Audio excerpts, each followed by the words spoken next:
Oh, that's actually all right. Yeah. Right, I'm going to get my laptop and see if anybody's actually here.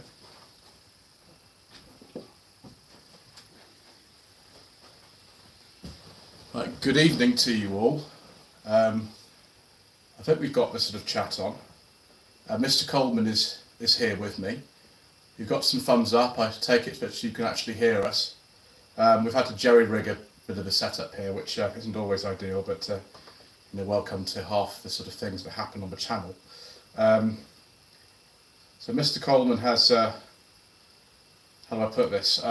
He's got a new car, and it's very nice. I drove it this afternoon. It'll be appearing on the channel at some point. Good evening, young sirs. Good evening to you, Mark from Bad Books.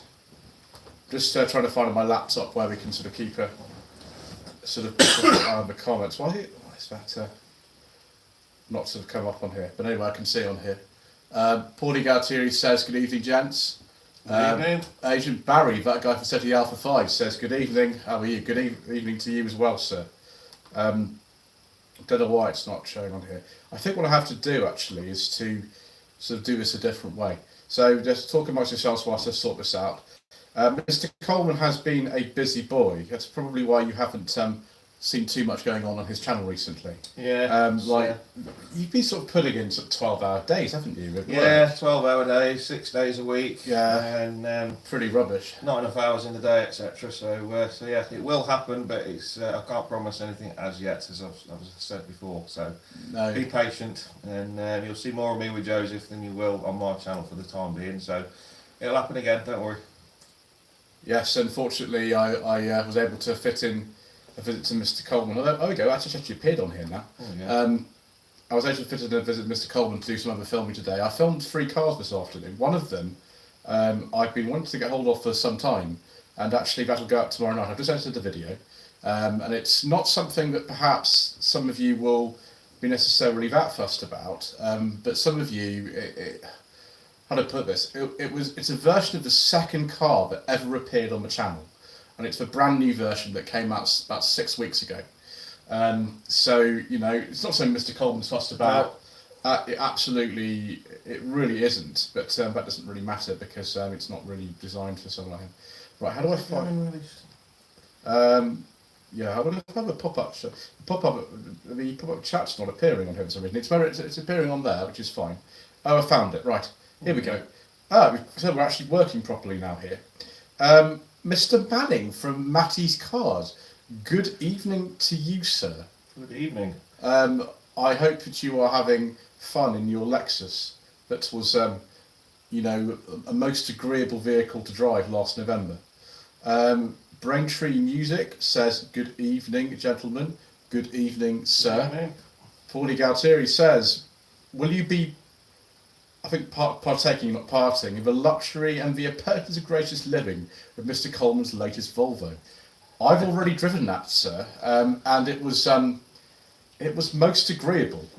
It's going to go away for some paintwork quite soon. There are some things to do with it. Yeah. I found out that actually the neither mat suspension in the rear needs fixing, which is why the video is a little bit jiggly for some reason. It's not normally like that.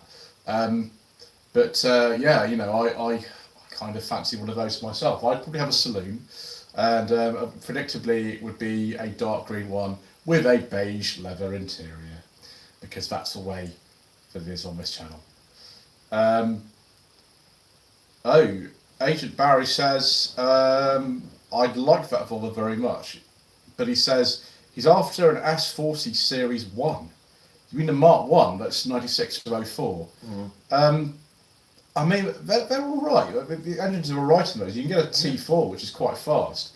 It's just because it's based on Mitsubishi Charisma or Proto-Olympian underpinnings. They're just not. It's one of the least memorable cars I've ever driven. It was the first generation V40, 2-litre auto.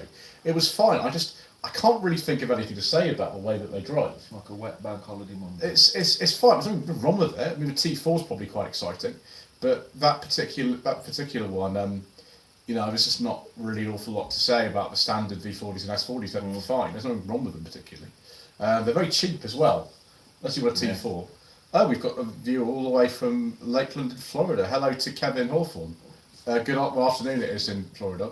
Paulie Galtieri says the CD spec of the S40 Mark 1 is very luxurious. It is, sir. I have actually looked at one of those in the past. It's just, again, like, you know, the 440-460 and the S40 Mark II, I just think are a bit more interesting to drive. Yeah. I'd say. But Agent Barry guides to the FL5. The T4 is the only one that was available. It's 1.9 white block 4-cylinder turbo. That's right. Yeah. I think the only other car with a 4-cylinder white block ever appeared in was a Renault Laguna. Yeah. I think you could get one of those in a Laguna. You can also get a 2.5 in the Safran, I think, or 2.4. Mr. Coleman has cancelled his important phone call to keep preparing a live stream. Thank you, Mr. Coleman. So that's obviously tonight's sort of main topic is about Volvos. Yeah. Mr. Coleman, how many Volvos have you owned? I've had a 240 GLT saloon and estate. Very nice, yeah. I've had a 760 GLE turbo diesel saloon. Can't talk about that one, sir. No, I've had a 1989 760 GLE 2.8. That was your estate. That's the estate one. It had a beige leather interior, sir. It did. Very nice. Yeah. I've had a Volvo 850. We can't talk about it. Saloon. Good, sir. Thank you. Yeah. I've had a V70 T5R. I've had a V70 2.5 10 valve. I've had a V70 X Police. I've had a P2, haven't you, as well? I've had a P2. That was another one we can't talk about. Mm-hmm. I've had my 960, which appeared on Joseph's channel many years ago. Mm-hmm. I had that for a very long time, and now I've just purchased the V90, which belonged to my brother, and he's had it a few years, and he asked me if I could sell it for him, and I said consider it sold. So I bought it, and the Vectra has moved on to pastures new. Yeah, ironically in Southampton. It's gone Southampton, yeah. Which is where it actually lived for a little bit just before you sold it, which is strange. Paulie Arturi asks, would Mr. Coleman ever consider dropping a Rover V8 into a 740? No. What happens if you do that, sir? I would actually consider lovely engine bay to fit in 740. Lovely engine bay on a 744 doing a V8, but I would actually contact a proper company in the States called Volvet. You can Google those, right, okay. and I would go down the route of fitting a 6-litre LS1 V8. Buy the conversion kit, it's about $6,000, and then you need to go and buy the engine to suit. It could be an LS3, it could be an LS6, doesn't matter, and they'll go straight in, and that'll be awesome. We'll blow that Rover V8 straight into next week. Can you drop in like an engine for something like, I don't know, Holden Monaro? Will that do? That's an LS engine. Yeah, it's LS. Yeah, you drop them in, and then 6-speed manual. Yeah. I mean, that would corner an interesting way, wouldn't it, sir? Ford 2.8 V6s go well in a 240. Yeah, because you can race a 740 on the red block if you want, but it just, I don't know, it might be a bit slow. Yeah, too slow. Unless you've got the high pressure turbo 2.3, that'd probably be all right. But then again, if engines are worth so much money, you don't really want to race it, do you? Not the 2.3 high pressure turbo. Mark from Bad Book says the MX-5 Owners Club Rally on Sunday is the 35th anniversary of MX-5. It is indeed, and the 30th anniversary of the club. The club was founded in 1994. That's quite early, actually. Yeah. Dinner on Saturday evening with Tom Matano, the chief master designer in 1989, and Bob Hall, who created the original concept. It's quite interesting. It's Mazda B engine in that. It's the same engine as in the Kia Pride, actually, just a larger version of that engine. I think the largest capacity was a 1.8, which I think is more common in the NB. But the mechanicals are pretty simple in one of those. Aren't they? The NA and B is the biggest problems of rust, isn't it? The rust, all that kind of stuff. If you don't do the cam belt. yeah, they're not too bad a job to do the cam belts on them. They're all right. Are they at the front of the engine in an MX-5? Yeah. It's easy then, isn't it? Yeah. It's like a Pinto or something. Jonathan Bramble says good evening with two faces, one upside down, one right way up. Good evening to you, sir. Yeah, so Mr. Coleman owned a lot of Volvos. You also raced a lot of them, didn't you? Yeah, Tons of them. I've raced a lot of them over the years. Don't race so much anymore, but yeah. One of my best friends, and that way we keep the yard. We've got still got quite a few Volvos in stock that we help out the local Volvo fraternity with for bits, etc. And mainly 960 limousines and hearses, and that's what we've got now. Yeah. We've got something else here from Agent Barry, the guy from City Alpha 5. This is actually quite interesting. Now, I have been sent a copy of this to have a look at. The thing is, I'm not as busy as Mr. Coleman. Mr. Coleman is ridiculously busy. I'm also quite busy. I think I had my busiest month ever last month. It's still pretty busy. I just don't have quite time to sort of set aside to do this. But he's written 2 books, Agent Barry. One of them is launching next Thursday, and the final edit on the second one is happening right now. Would you remind me, please, Agent Barry, what the title of your book is, and then we can sort of talk about it properly. I did look at the sort of the plot outline of it, and it did look quite interesting. I mean, if you're into something like the Professionals, which I am, Professionals is one of my favourite ever series, something like that, then I think it would be quite interesting for people who are into that kind of thing. Here's a very interesting thing, sir. Jonathan Bramble says, I own a 1990 Cadillac Seville 4.9 litre. What are your thoughts on that? I think you're going to have to refer to Mr. Coleman, who has a lot of family in America. Is that the North Star engine that's in that? It's a bit early for a North Star. Might be, yeah. It's a bit early for a North Star, I would say. It'd be a V8, it's a 4.9. Yeah. Thoughts? It'd be an interesting looking car, because most of the Cadillacs from the late 80s and 90s were, is the best way to describe them. North Star engine, terrible rubbish. I have worked on one in the past when I've been over and seen family, etc. But no way. I do like some of the to the 80s Cadillacs. Nice cars. The thing is about I can picture one of those right now. I can see it in my mind.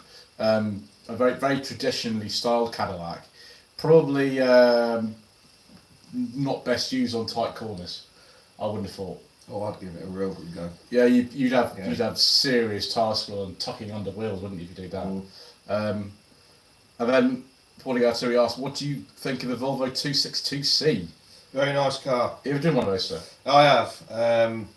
I really didn't like them when I was a lot younger, because I just thought they just looked really daft. But now they have really grown on me if you can find a decent one. But my favourite Volvo coupe, which would be in my 10-car garage, would be a Volvo 780. Yeah, or have you sold left-hand drive? Yeah, unfortunately. And I'm afraid, sir, it would have to be a forbidden fuel. Get out of here, sir. I can't believe you said that, sir. Yeah. That's quite a major discretion. Well, the disaster that the PRV engine is that's in those and that, I just don't think it does it any favours. And most of the ones that I've seen have been forbidden fuel. Yeah, and the tuning capabilities of those engines are actually very good. Could you not get any other engine other than a PRV or forbidden fuel? You can get a 2-litre turbo that's in my 940, but I believe that was Italian and US market only. Yeah, Italian makes sense because they have these laws about engines over 2 litres. I mean, that would, if I were to get one, it would be the 2-litre turbo. Because I've heard about what happened with your 760, which had the PRV in it, and it sounded like a nightmare rebuilding the engine. It was next week. It's the most expensive engine I've ever rebuilt. It was an enjoyable job to do, but yeah, it took me the best part of 12 months to rebuild the engine in that, and it was mainly sourcing parts. And believe it or not, I had to join a DeLorean club in order to get some of the bits for it, and it was, that was a real high 4-figure sum to put that engine back together. It was ridiculous. Never again.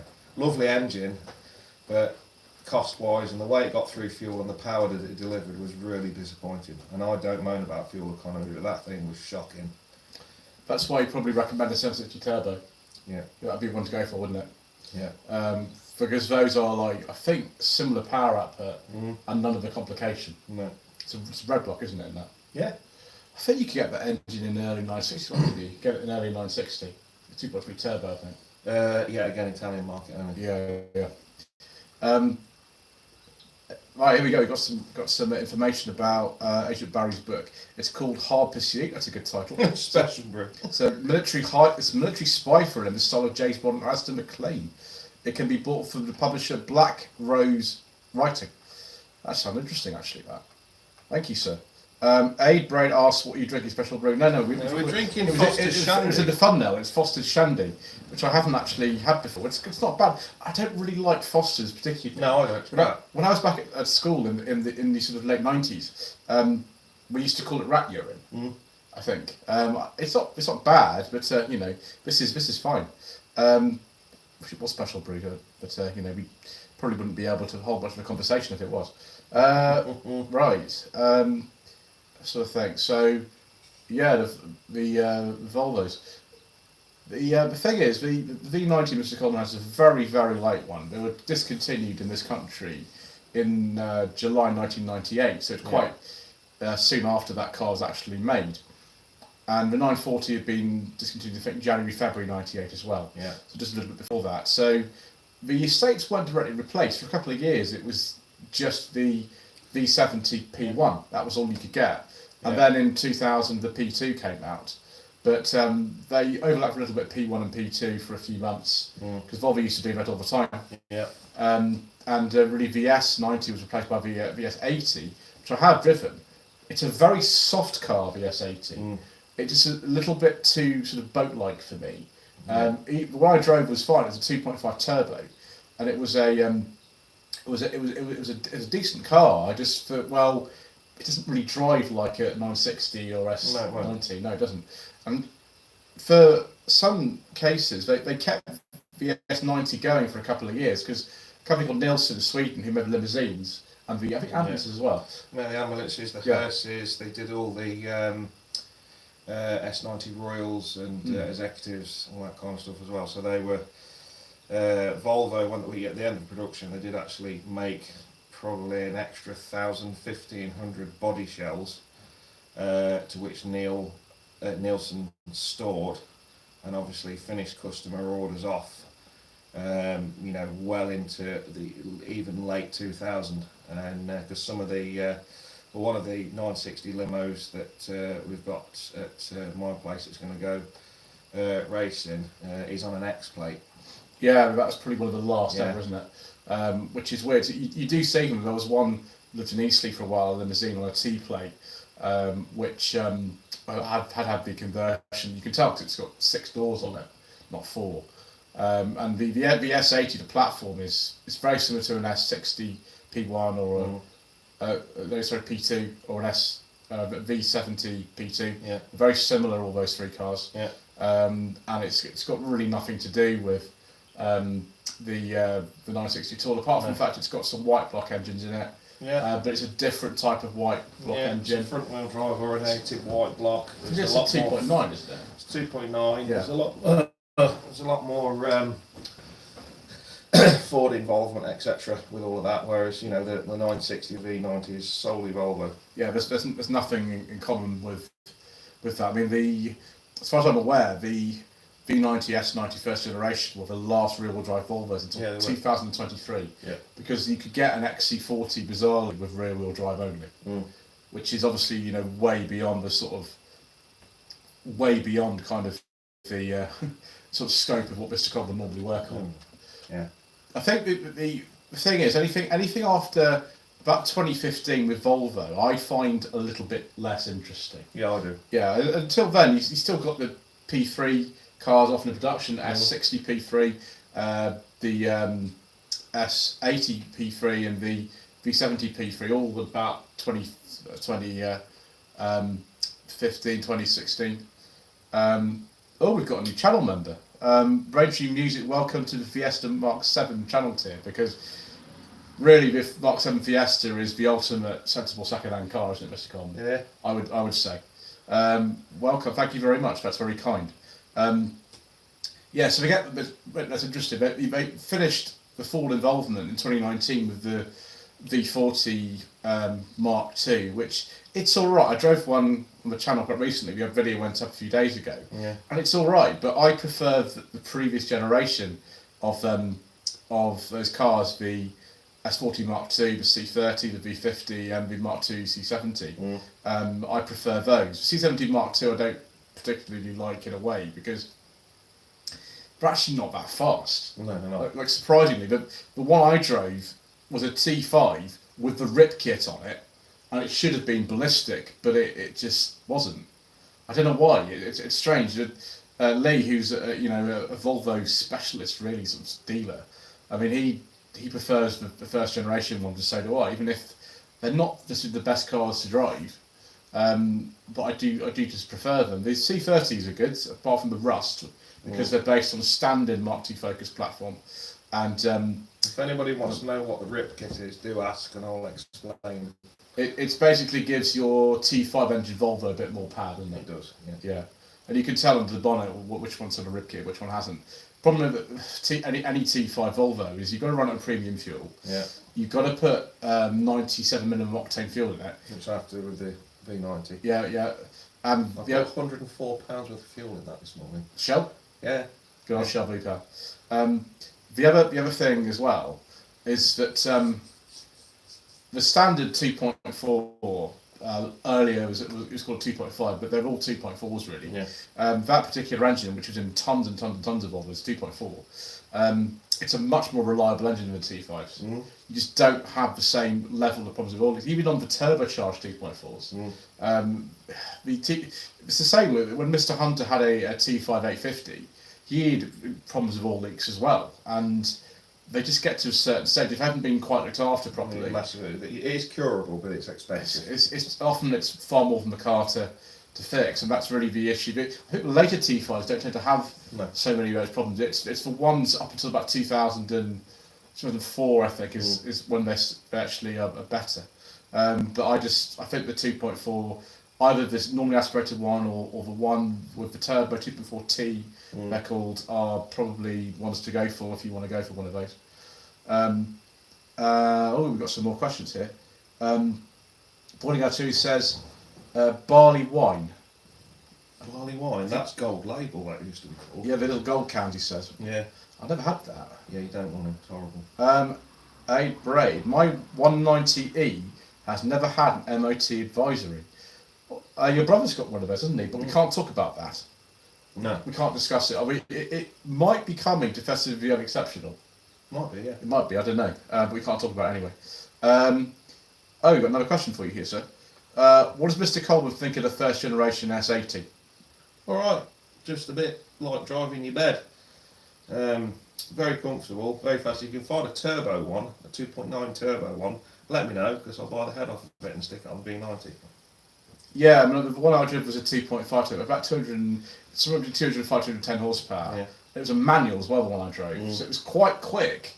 But I took it through the corners, and it's like it just doesn't drive anything like. Yeah, they don't. It's particularly if you compare it directly with an S90. Yeah. They don't drive in a similar way. It's quite obvious that car was designed for the American market principally. I think that's the main sort of issue with it. Other than that, they're pretty luxurious. I don't think they've particularly got too many reliability problems. No, they haven't. They're all right. The 70 P2 or the X60 P2 wouldn't have in common. It's quite well equipped. The one I drove. I mean they're nice. I just prefer the rear wheel drive ones. Yeah, so right. Aid Braid says, I'm hoping they make classic status with MOT exceptions and free tax for 20-year-old cars. I mean, it'd be nice if they did, but I don't think they are going to do that. No, they won't do that. The government's too interested in money to do that, I think. Yeah. So the sort of Volvo's up to about 2015 or a certain way. Most, the P3 platform was similar to the one used in cars like the Mondeo, were very similar to that. And a lot of people in the Volvo Owners Club prefer the P2 V70 to the P3. Yeah. I don't think the P3 is a bad car. All three of them. There's an S60, there's an S80, there's a V70. I'd like to try one of those. Obviously, want a petrol one. I don't think they're bad. I just think a lot of people think that P2s are better. The P2 seem to have this reputation in particular for going on and on and on and on. And there's a chap in the Owners Club down in Portsmouth, where the section that I'm in. He's got two P70, P2 V70s, and one's on 300,000 miles and one was on 330,000 miles. Yeah. And he's got no plans whatsoever to to change them.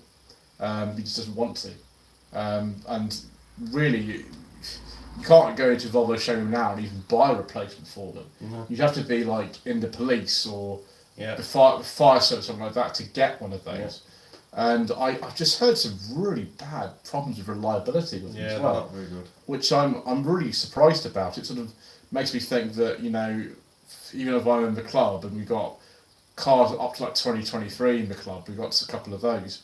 Our earliest one's a PV544, I think. So I didn't even import them over here. I think the first car that Volvo imported into the country was an Amazon in 1956. Yeah.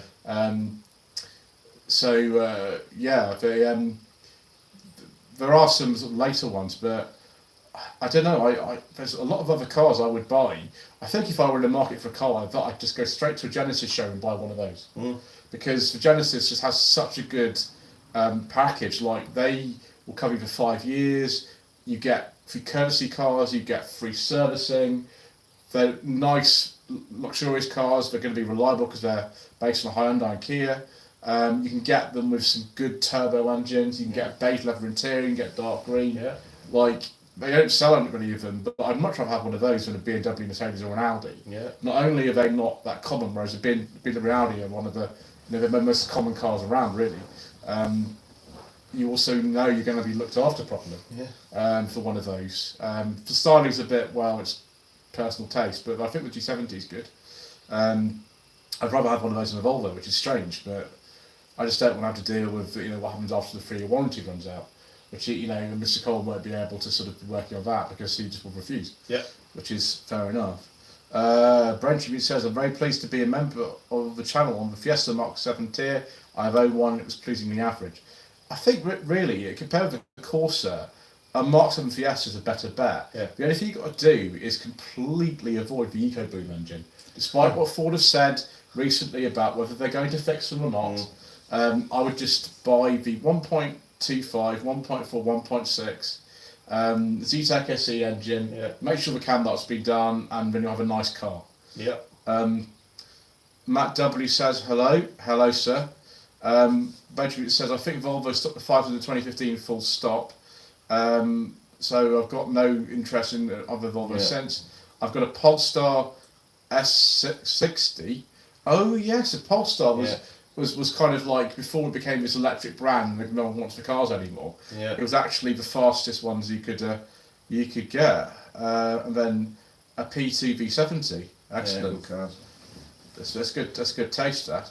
I think the last car that had a white block engine was quite possibly the Mark II S80. I think that was the last one, because the V40s did have them. You could get a T5 V40, but only until about 2015 when they facelifted it, and they just, everything after that was 2 litre. The engine was never really replaced. It was directly, all Volvos were 3 and 4 cylinders after about that time in what's called the Volvo Engine Architecture Engine, the VEA. I don't think I've heard too many. I don't know anything about that engine really. One of the videos I'll go into talking about when I start my channel back up again is, you know, everybody's knows what the Volvo red block engine is. They know what the white block engine is. And I'm going to do a full talk on this. Might surprise you, and I spoke to you about before. Volvo green block engines. They do them. Yes, I work on them on a daily basis. But we can't talk about those. So we can't talk about those. We also can't talk about what Paulie Caltieri is saying about the transits. We can't talk about those, so can we? No, we can't talk about those, unfortunately. So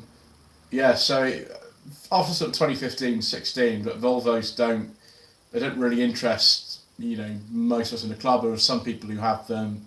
I think they're fine. Obviously, the chap who he's got two. He's got an XC90 and an XC40. They're both 2023. If you've got a warranty on it, it's not really a problem. No. It's not really an issue. But if you haven't got a warranty on it, you're going to be. It's like a BMW Mercedes. You know, you're going to be into some pretty hefty repair costs. Yeah. But I'd just go for just buy a Genesis if it were me. If I wanted a car like that, probably I wouldn't want to spend that much on it. But you know, if that scenario. Yeah, they're actually quite good value compared to BMW and Mercedes, but obviously we're not going to keep the value like those. No. Rarity does not equal value. No. It doesn't at all. There are some extremely rare cars. You know, things like a Nissan Cherry Europe or an Alfa Romeo Arna, they're incredibly rare, but they're actually not that valuable. I mean, we're talking like those with numbers that are smaller than the Alpha 90 Mr. Colton used to own. Don't even go there with that thing. I mean, they're actually rarer than one of those, which is bizarre. But it doesn't mean that they're particularly valuable. Mark Z says it's a good chat. Well, we do like to enjoy ourselves from time to time, don't we? Yeah. Let's think about what else. Yeah. So the Volvo 360 is a car that I've been trying to get hold of one of those channel for about 5 years. I've never managed it. The only way I got hold of the 440 or 460 was to buy one. Yeah. Ironically, I've been offered 440, and I did drive it actually just after I bought the 460. It's a very nice one actually. It was a, I think it was a 1.6. It was a very late one. It's a 96, owned by a chap who'd taken it to Festival Exceptional, and that was a nice example of 440, 460. Mine wasn't particularly good. It was all right, but they're difficult cars to value.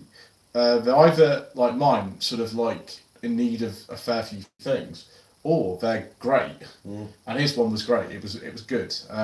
If that had been like a turbo or something like that, it would have been even more. Although the turbos weren't much more powerful than the 2 litres. No, they weren't. I don't really know why they kept them going. I don't really understand that, but I'm sort of pleased they do, because you do get a boost gauge, which is exciting. But with the 360s, there's a lovely 2-door 360 that lives quite near the area that we're from, and it comes to some of the shows, and it's really nice. It's 86 on the C plate, and it's a GT model, which I've never heard of apart from this one. There's a 360 that lives in the next village along, and it's a 360 GLS. Saloon? No, it's hatch. All right. Is that a 3-door? Yeah, it's 3-door. It's I think it's either an X or a Y Reg. That'd be a very, I think they came out 82, so it's it would black. Very nice, actually. Yeah, for me, the 360 is far more interesting than the 340. Yeah. I also think the best 340 360 are the ones made after 1985. For some reason, it's not always the case for cars, but the later ones, these are just so much better resolved. They've got better styling, in my opinion, with better interiors. The early interiors on the 343s are horrible. They're just really, really poor quality. It's amazing how long it took them from sort of 76 when they were launched, about sort of 9 years to get them into a state where actually where they were pretty good.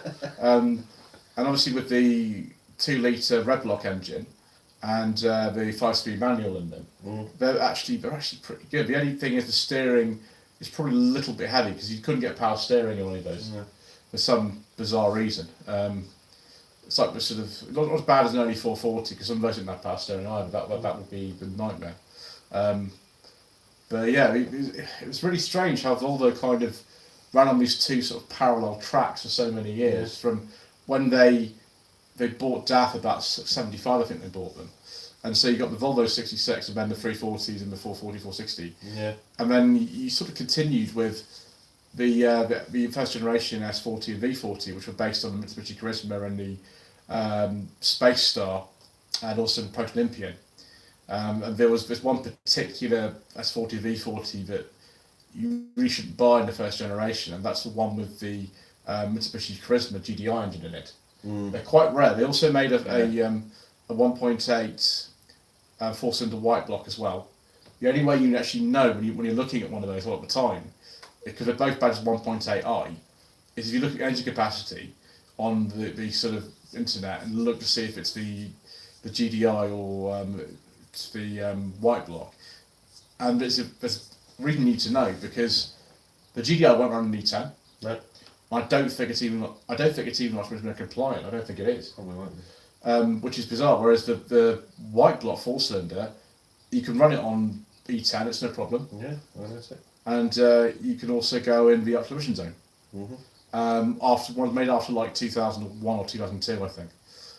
So. I went to the ultra emission zone a couple of weeks ago, didn't I? You did, sir, because your Granada is 41 years old. Yes. And tax exempt. And you didn't get a fine either, No. so you must be all right. I went in there during a May Bank holiday weekend. It was terrible. The May Bank holiday weekend I went down there? Yeah, I think it was. Yeah. Yeah, you're the other side when you're Yeah. over Richmond. I was going through like, random places like Elephant Castle and Bermondsey and things like that. I don't recommend it. No. It's not good. No. It's not good at all. Just stay out of there. Wipe your feet on the way out. Yes, we don't. One thing I do not like doing is giving any form of money at all to the Mayor of London. No. He's not a friend of the channel. He's not a friend of Mr. Coleman's channel. I'm not sure what channel he's a friend of at all. Probably the only ones that you can extract money out of. Yeah, I know. So yeah, it's not a particularly a beloved person, particularly the people going to the Enfield Padden and motoring. If some people who had their cars there both days would have had to pay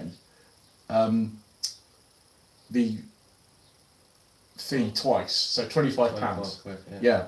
So a lot of them obviously they're over 40 years old. They didn't pay, and some starting from 2001, 2002. A lot of petrol ones are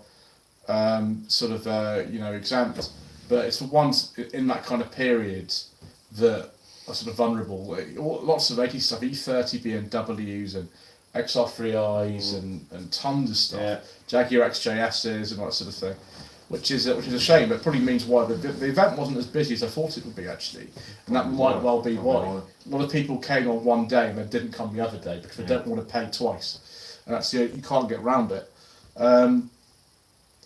We've got some more things on here. Mike says from Croxley Green. I don't know where Croxley Green is. It's near Rickmansworth. Yeah. They do a classic car show there, don't they, I think? Agent Barry, you've got Guardians of the Alpha 5, says Clarkson blew up an Alfa Romeo Arno on his car year shows in 2000. Yeah, he did indeed, yeah. He said something about there being 300 left. It was less than that, I think, actually. A long time ago, that was. Yeah, the Arnas now, there are actually a couple on the road. A lot of them, at one time, someone wrote an article saying there aren't any Arnas left in this country. It wasn't true.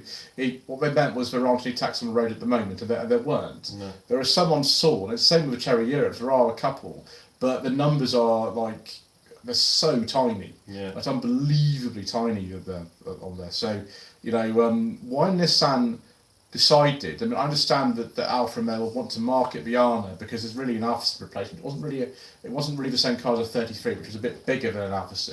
It was sort of a little bit below it. I understand why they want to market it over here, but why Nissan decided they'd actually sell the N13 Cherry and the Cherry Europe in the same dealership, I don't understand that at all. Yeah.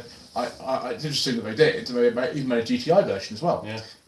But the Cherry Turbo was a much better car than the Cherry Europe GTI, because although Nissan imported the body panels for the Cherry Europe and the Alfa Romeo from Japan, they brought the panels over and put them together down in the south of Italy at the factory.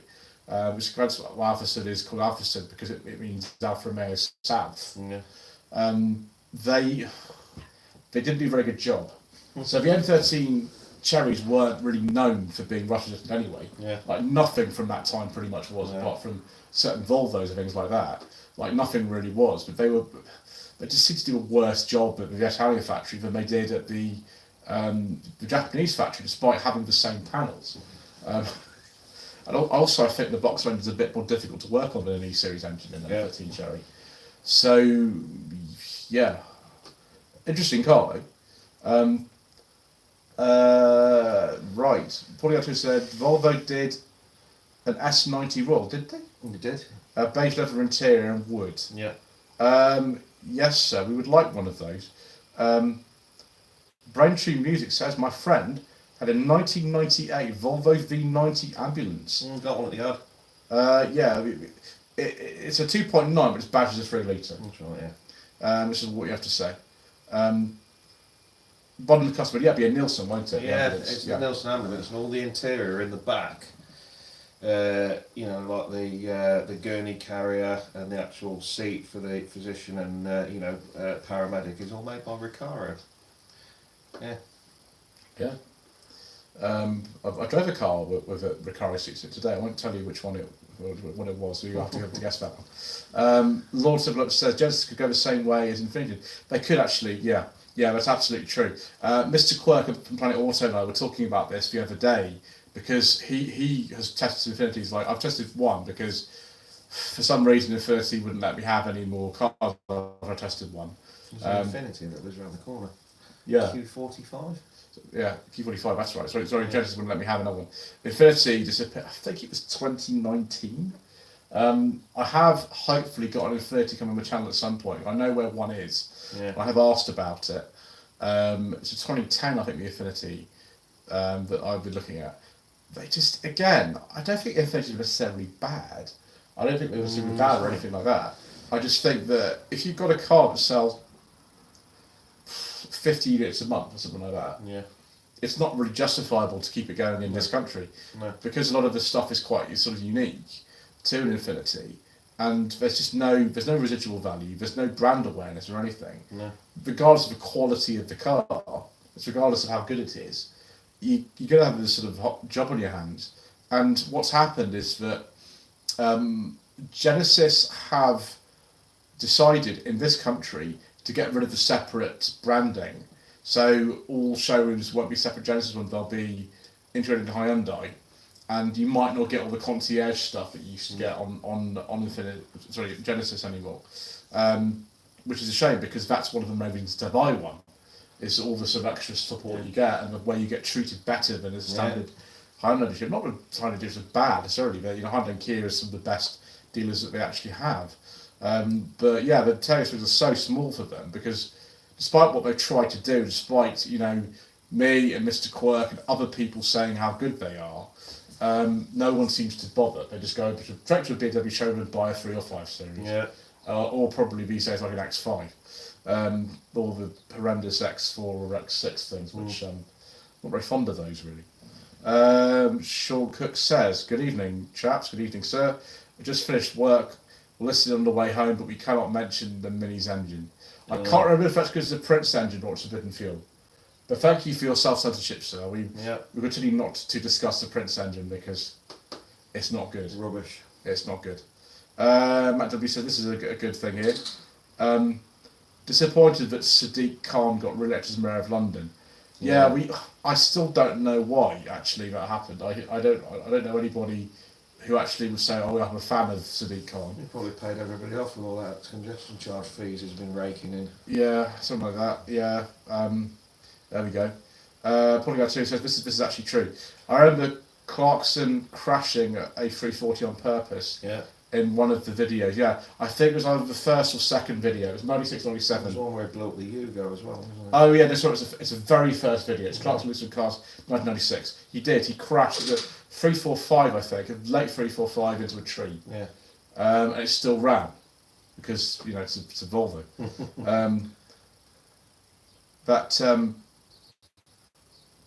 That guy from City Alpha 5 says that Barry, Genesis sounds familiar. Yeah, they're lots more popular in America than we are here. Yeah. Lord Phillips says, Nissan dealers can't sell 30 behind, they could serve Genesis. That's true. I don't think now that the Nissan dealers really want much to do with Infinity. Despite the fact that actually in 2016 they created pretty much a new type of car just for Europe. It was based on Mercedes A-Class. It was called the Q30, I think, or QX30 was the slightly raised one. Actually, those apparently were quite good. Yeah. I've never actually driven one of those. I mean, I'd like to at some point. It could be interesting. Barry says, that's not what I was getting at, you to be a Trekkie to get the joke. I'm afraid I haven't watched enough of Star Trek to be able to get the joke, so I'm sorry about that. Anything else you need to sort of discuss? Oh yes, the Volvo 164, Mr. Coleman. Oh yeah, I like them.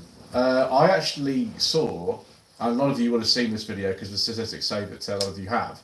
On Monday I was over at Barron's Classic Car Auctions in Southampton, and they had a Marcos 3 litre there. That is the engine of 164, isn't it?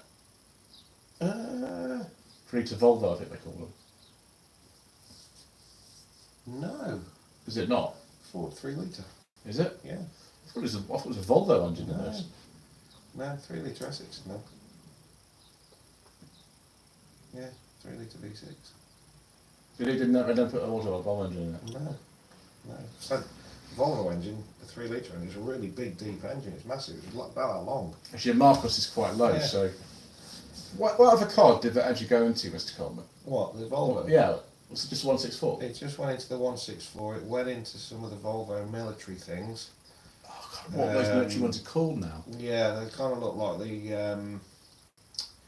the Land Rovers that we had with the V8 and the little armoured personnel characters. I can't remember what they're called. The Ford Control. Yeah, that's it. Forward control. They went into some of the Swedish version of like a forward control. Yeah, I can't Land remember Rover. either. I've seen one of those. I can't remember it though. And a lot of them we used. They were marinised by Penta and put into speedboats and all that kind of stuff. Yeah.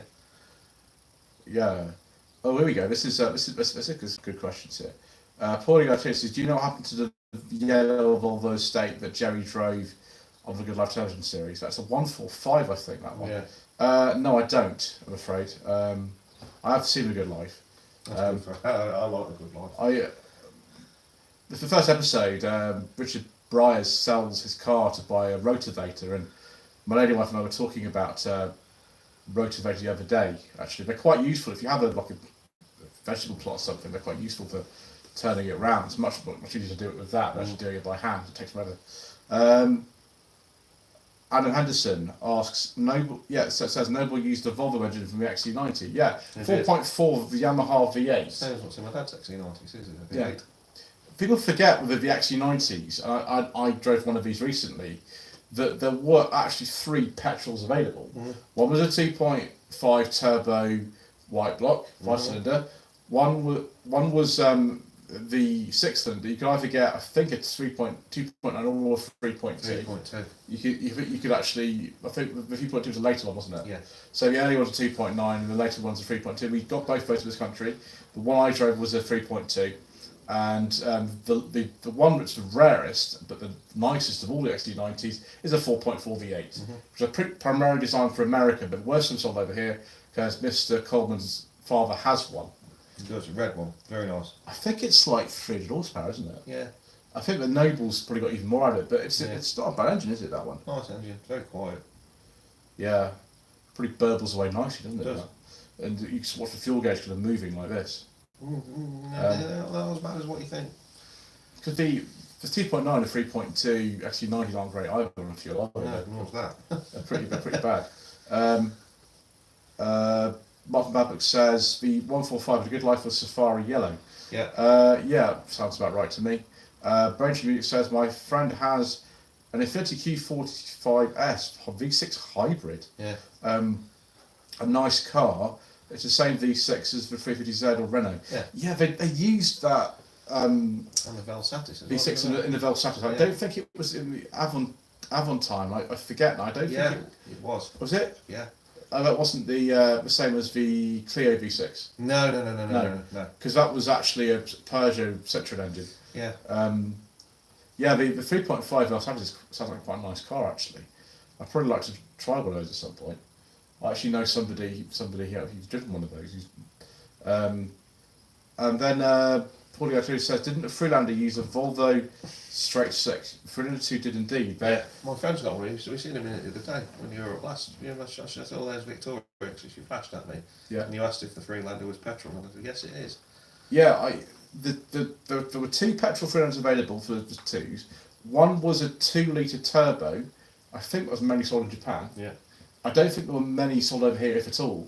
The main one that was sold here was the 3.2 straight 6 that was in the XC90. Yeah. Exactly the same, because the platform of that is actually similar to the P3 platform used in the V70. It's that platform. They're more really designed for America, but they did sell a small number of them over here. Yeah. And same Victoria, so those donkeys use. Nice car as well. Yeah, obviously, like most of the Freelander 2 we can't talk about, but that one we can. That would be a nice car at some point to actually find one of those to drive. There's so many other cars I'd like to drive. Suzuki Kazashi is another one. Like they're so rare, and trying to get hold of one of those. Like the only way I think Matt from Hyper Autos got one was buy one. Yeah. From I can't just. Because they're worth like maybe 4 or 5 grand still, the Kazashis, and I haven't got 4 or 5 grand just lying around to sort of spend. it is on that sort of thing. My lady wife would kill me. I go around the auction house half the time. I was like, oh, I'd like this, I'd like that, and that, and I'm like, well, I could afford that, and I don't realise my lady wife's going to kill me. So this is one of the sort of reasons why you don't see me buying too many cars, because my lady wife has strict rules that I try to abide to. I haven't got that problem. You don't, so you just kind of buy, within reason. Within reason. Within reason. And Mr. Coleman is a very careful man when it comes to finances. That you can just go out and buy something if you want it. I could do, but I have to think about her as well. Simone from Transit says, hello, gents. Hello, Simone. How are you? Simone. Simone says, had a premiere. Oh, right, okay. Premiere? Yeah. So premiere is, I often do it at Christmas Day. You have a video that you're releasing, but you're sort of prepped to the comments for the first, how long really runs, like 20 minutes or whatever, how long the video is. I only do it on Christmas. Some channels do it a bit more frequently. I tend to do it on Christmas for some reason.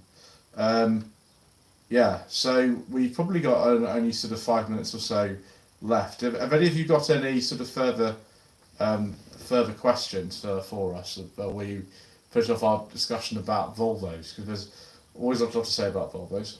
Oh, Simone, I'm sorry. Vertigo, that's not nice. Oh dear, that's not pleasant, Simone. Sorry to hear you've had that. Yeah, but there's this thing that people sort of say is that actually Volvos used to be amongst the most reliable cars that they made. Yeah, they used to be. But they're not now.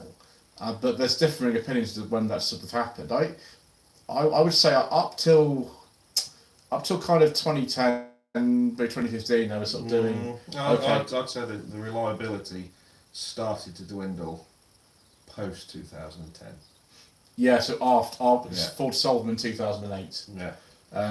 Up till then, I think they're still pretty good. Obviously, there are problems. I mean, one of the Volvo owners groups I'm in, people are constantly asking about the problems. I think a lot of it is the fact that Volvos tend to depreciate really, really badly. They always have done. Same with Jaguars. Yeah. And a lot of people when they kind of have these Volvos, they're over 10, 15 years old and they're not worth anything. So people aren't necessarily kept up all the maintenance. No. And actually, it was something we talked about back in March, was the fact that actually with the S40 that I've got, they introduced canvas wiring in it. Actually, the wiring in them is what often kills them. It's not necessarily rust, because the S40s, V50s don't rust too badly. It's the electronics, and actually that can affect a lot of the different cars. It's affecting a lot of cars now. It's it's affecting a lot of trucks and stuff. Because you've got like what's known as a CAN bus system, and that's modules talking to different modules, for etc. etc. You've got LIN bus as well, which is more sensory orientated.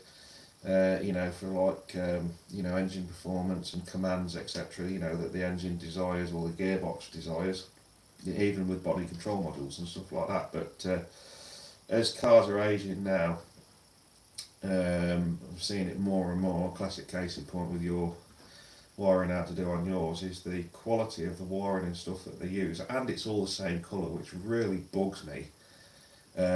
It degrades and it just goes hard, brittle, and it just breaks, and it's a real sod to repair it. Has V39 BMW got canvas wiring? It's got one or two bits. When I say canvas wiring, it's actually the canvas system. The wiring that the canvas and stuff runs on is all. It's extremely delicate, because the whole lot runs on a 5-volt reference. And when you put that switch on to put your lights on, or to wash your windscreen, or to turn the air conditioner on, or to turn the temperature down, it's just literally all it needs is it just shoots one single 5-volt reference in a split second to that particular module to make it operate. That's the whole idea of it. And you can hear it in a lot of the things in the dash. It's not like the Ford it used to be, where you actually you rotate the heating knob and things like that.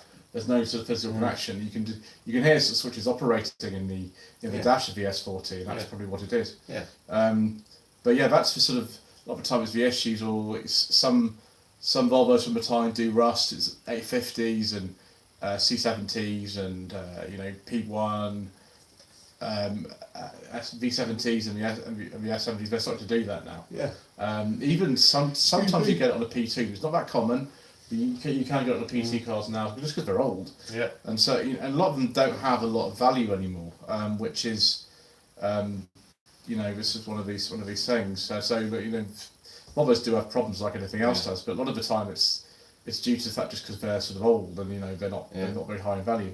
Here we go. We've got some good things here. Yeah. Simone says, I used to like Volvos, but we're just SUVs now. That's correct, and that is something that Mr. Coleman and I both agree on that we're not interested in. Volvo have made some good SUVs in the past. The first generation XC90 is actually quite a good car. Yeah. But I'm just not interested in the current one so much. Matt W says, opinions about the 144, 145. I like the last facelift. Yeah, the last facelift, we changed the door handles and some of the features. They're very similar to a 240 by that stage. The only thing is that the engine is different. It's not a red block. It's the predecessor to a red block. It is still called a red block. They still call it that? Yeah, it's still called a red block. But the only difference is the engine has their overhead valve. Yeah. When the red block as it come out, with the 240. 74, yeah. It was an overhead cam engine. Yeah, the previous engines they're sort of called the B18s and things like that. That's it, yeah. They're out of cars like the 1800 and the Amazon and things like that. Still red block. Yeah. And those are known for being pretty good. Yeah. It's a long life that they had. They're just sort of the late 144s, 145s are just similar to a 240, aren't they? They're very similar. And then Simone says you said with Volvo 340. I prefer the 360s myself. I think they're sort of better. Some people like the 340s. I think Sean Hudson from what's he called, Mortars and Motors. He's got 3 V40s. Yeah. And then Matt says he'd like a 360. Yeah, we would like one of those. Bad Book says, is Mr. Coleman's V90 pre-canvas? Yes. Yeah, there's no canvas in it. And Anderson says, was the S40 relative to the Charisma? Yes, I think we talked about this earlier, didn't we? The Mark 1 S40 and V40 were directly related to the Charisma. They were built in the Netherlands. And actually, there was one Shed engine, which was 1.8 GDI engine, was in both of them. So the suspension's similar as well, isn't it? Things like that. Paulie 2 says there was a D-Reg greeny blue 360 GLE automatic saloon with a beige leather interior. Round the corner. About the one that I had, one of the best. I know, Mr. Cole. Was it a manual one you had? I bought. I think I paid £40 for it. This was probably 2005, 2006, to go racing with. It was a black 360 GLE manual saloon. It had like oxblood red leather in it. Oh, Mr. Coleman. And it had only failed its MOT on a couple of bits and bobs, and I was a lot younger and a lot wasteful then, and it was just easy to go racing with it. And I took it racing at Coventry, local track to me, and I had one of the best nights racing I'd ever had in my life in that. At that particular track, it was fantastic. I won 2 races and won the DD with it, and it still ran afterwards. It was great. I think actually the 360s in particular, because they've got a lot more power than the 340. Yeah. The balance is really good, isn't it? Yeah. It's a very good balance. You've got a transaxle in it. Yeah. And they're rear-wheel drive, so people quite like them like that.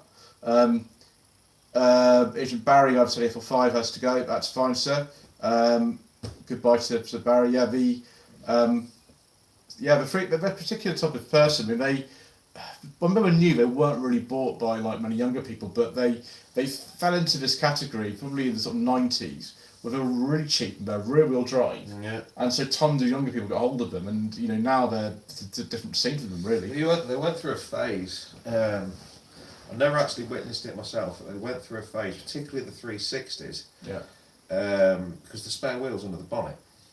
Yeah, looks to be on Renaults. Yeah. And they went through a phase because where the spare wheel's positioned in that, it's quite close to the engine in the exhaust manifold, and the tyre used to get baked and perish by it, and you'd be driving down the road and the tyre would explode under the bonnet and blow the bonnet open, which was quite funny. Lovely. Yes. So what do? Put it somewhere else? Put it in the boot. Yeah, that's probably sensible, isn't it? Yeah. Mark Butler says the 360 was a popular tow car. Yeah, it would have been. Yeah. You know, lots of people involved in the Hunters Club also was a caravan club. Said 330 says an ideal car for in Seabrick, yeah, to tow Bob the trailer. But Paulie actually points out that the 360 is too highly spec for in Seabrick. It is. It's not really him. That's me. It's not him, is it? Yeah. He'd have to 1.4 340, wouldn't he? And Simone says the 300 was originally a DAF. It was going to be the fourth generation DAF. Yeah. Developed by DAF. It wasn't developed by Volvo.